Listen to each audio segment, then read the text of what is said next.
Le 6 juin 1944, le jour J, un point tournant de la Deuxième Guerre mondiale. Le débarquement de Normandie marque le début d'une aventure périlleuse pour le brancardier beauceron Victor Florian, seigneur Veilleux.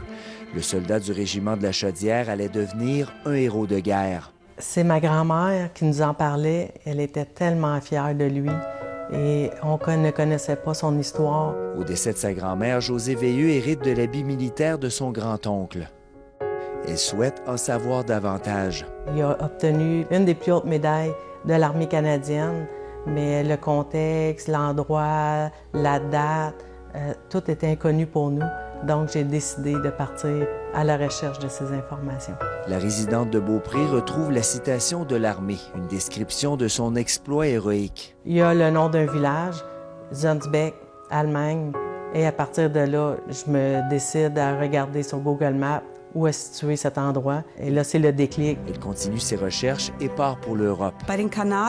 Février 1945, le régiment de la Chaudière avance en direction du fleuve Rhin dans l'ouest de l'Allemagne. Les nazis veulent arrêter leur progression à Zonsbeck. Sur une des fermes, les soldats se sont fait prendre en embuscade par une unité allemande qui était cachée dans une petite forêt à 150 mètres de la ferme.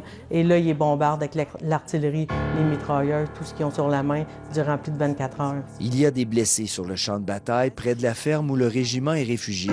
Oncle Senior, de sa propre initiative, sort des rangs, va chercher le premier blessé, le ramène sur son dos. Le blessé lui dit qu'il y en a un autre qui crie plus loin. Oncle Senior, encore une fois, le seul, ressort, va rechercher le deuxième blessé et le ramène également. Et il soigne les blessés toute la soirée pour les mettre en sécurité. La médaille militaire qu'Oncle Senior a obtenue pour acte de bravoure. Un acte héroïque, un honneur réservé à seulement 15 militaires du régiment pendant la Deuxième Guerre mondiale.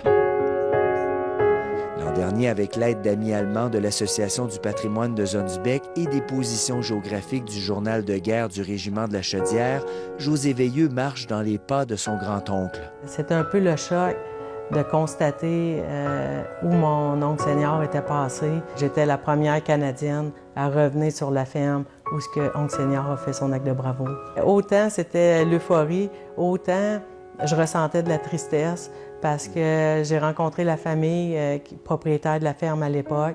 Eux, ils ont perdu leur ferme. Elle a été démolie en totalité par les soldats allemands parce que des Canadiens étaient dans la ferme. Le propriétaire de la ferme, reconstruite depuis, lui donne l'autorisation d'utiliser un détecteur de métaux sur les lieux de la bataille. Et nous avons retrouvé des artefacts. Et à ce moment-là, j'ai dormi à la Belle Étoile comme nos soldats. Une nuit et une aventure inoubliable qu'elle raconte dans son livre « L'acte de bravoure ». Tout suivre le trajet qu'ils ont fait.